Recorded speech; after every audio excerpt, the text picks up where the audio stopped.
got my IUD about a year and a half ago, I have been a huge advocate for long-term birth control. I mean, I'm busy, I'm focused, and I don't want kids right now. So the Mirena IUD literally fit in with my 5-year plan. But when I interviewed 3 other super busy entrepreneurial women, they didn't quite follow my logic.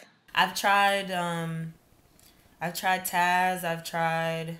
You talking about the pill? The NuvaRing. Oh, the NuvaRing too? I've tried a few of them. And they just...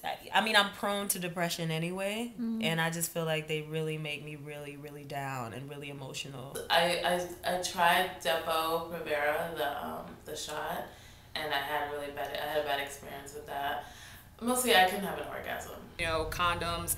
I'm chilling when it comes to like actual birth control right now because I just don't like the effect on the body. And like I said, I'm in that age bracket where it's like the more I can stay off of that stuff in preparation for a couple years when I want to have children, I feel like the better it is. If you haven't guessed, these women are not into hormonal birth control. And it wasn't until I watched my interviews with them that I began to wonder, how informed are busy women when it comes to all their birth control options? So I consulted an expert on professional women. Honestly, a lot of times your gynecologist isn't going to say, well, do you want to hear about the latest products on the market? They're like, well, what do you want? So you almost have to go in knowing your order, and you never have seen the menu. So a lot of women don't even know how many options they have. I know that I didn't until I continue to read up. I'm like, wow, there's something new.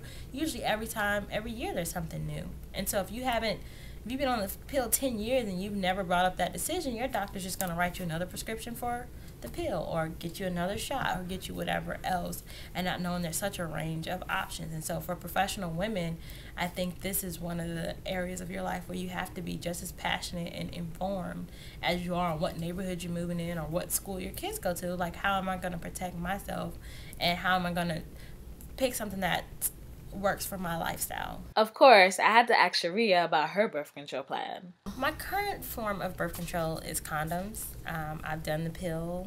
I ordered a IUD prematurely before talking to my doctor. I went to a press event, and they were talking about this hormone-free IUD. And I was like, ooh, I want one of those. And I went online and I ordered it. It was $500.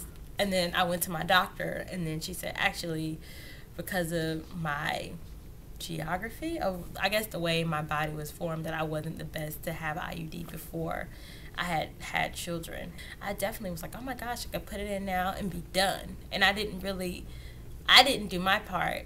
It's also a medical decision, and so you definitely should be engaged with a gynecologist you trust. And since that experience, I've changed gynecologists because she's great in the woman I went to, but even in getting a second opinion, I had other doctors say, well, actually, maybe you could have done that. As Sharia found out, and as I could testify for myself, the IUD is totally fine for women who have never had children. In fact, there's a new one coming out this month that's designed for those women in mind. It's called Skyla. It lasts for 3 years, and it has a lower hormone rate than the Mirena IUD. And while I know the women I interviewed are on top of their birth control of choice, it's worth mentioning that the way most couples use condoms, 18% of them will experience pregnancy within a year. Personally, I want something more foolproof than that. I know there are amazing women who work and parent, but I can't quite see myself doing it. But Sharia assures me it's possible. Absolutely possible for a woman to be at the top of her career, to achieve all her dreams and have children. And that is possible with planning and with sacrifices. And so all the professional women who I've interviewed and profiled, there definitely is a focus and a plan. So these aren't women that life happens to. These are women who are in control. Whether you're parenting, working, or both, what better way to take control than with your birth control?